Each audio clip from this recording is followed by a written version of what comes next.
大家好 Welcome to Learn Mandarin Chinese in 5 Minutes YouTube channel. Have you ever wondered what it means to have friends in high places? In today's video, we are going to investigate the mystery behind the Chinese term Kao Shan. What ancient stories and secrets lie behind Kao Shan? Stick around as we unravel the origins and hidden meanings of Kao Shan, uncovering tales and traditions that have been passed down through generations.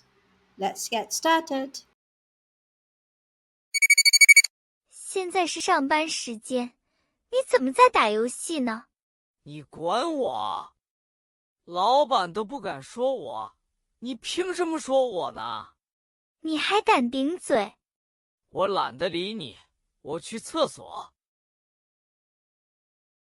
小苏，你还是别惹他了，搞不好你的饭碗都会被砸了。我不明白为什么老板可以让他整天在公司吃蛇，什么都不必做。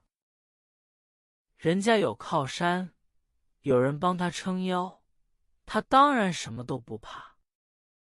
原来是有后台的，怪不得那么嚣张，什么人都可以得罪。我们还是做好自己的本分，别去招惹他，不然吃亏的是我们自己。话说回来，你知道靠山这词是怎么来的吗？你怎么突然问这个？我只是好奇而已。好吧，让我给你上历史课。故事是这样的。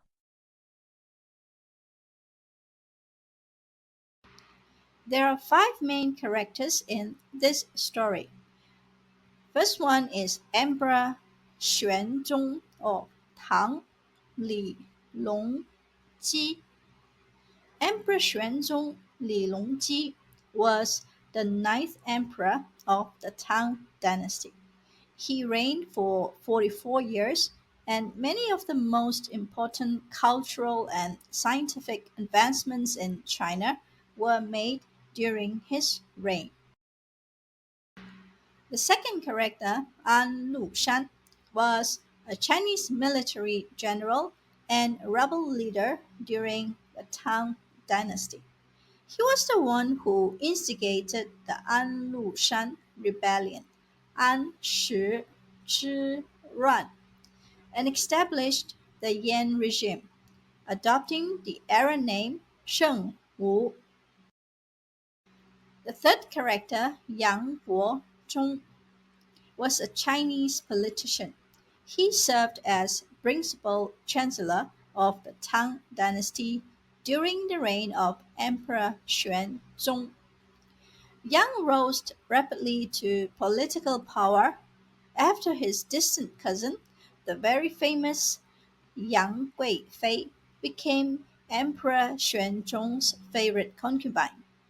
She is known as one of the four beauties of ancient China. The fourth character in this story is Li Bai. Li Bai was one of China's most celebrated poets during the Tang dynasty. He is often referred to as the immortal poet due to his brilliant and imaginative poetry.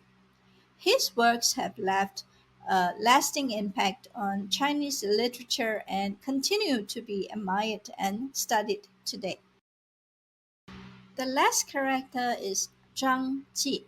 He is the son-in-law of Emperor Xuanzong because he married Princess Ning Qing and was appointed as the commander of the imperial guards.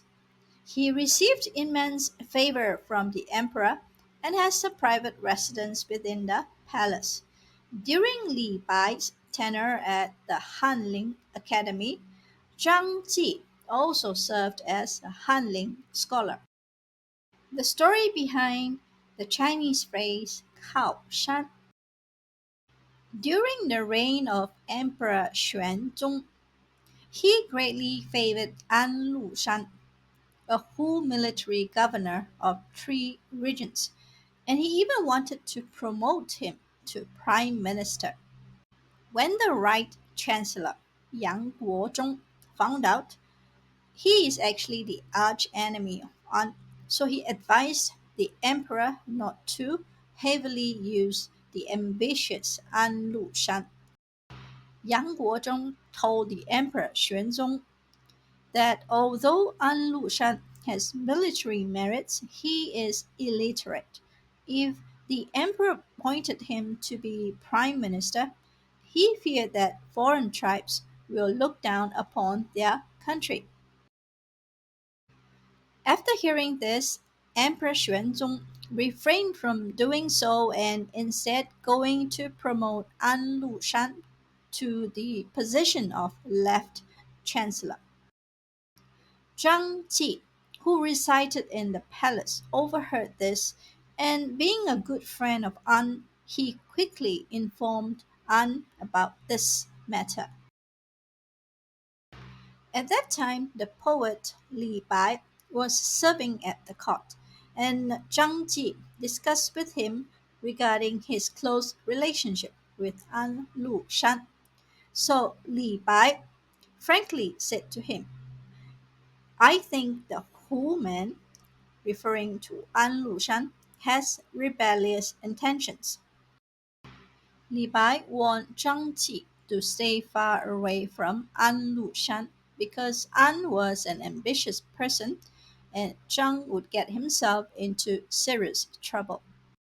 Li Bai told Zhang Ji,你万万不可靠山，还是靠近皇上吧。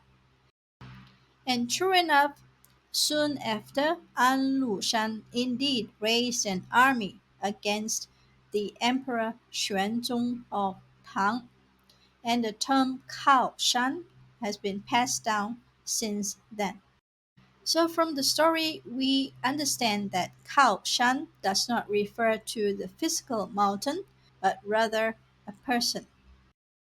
How to use and meaning of Kao Shan. Kaoshan is a Chinese term that literally means backing mountain.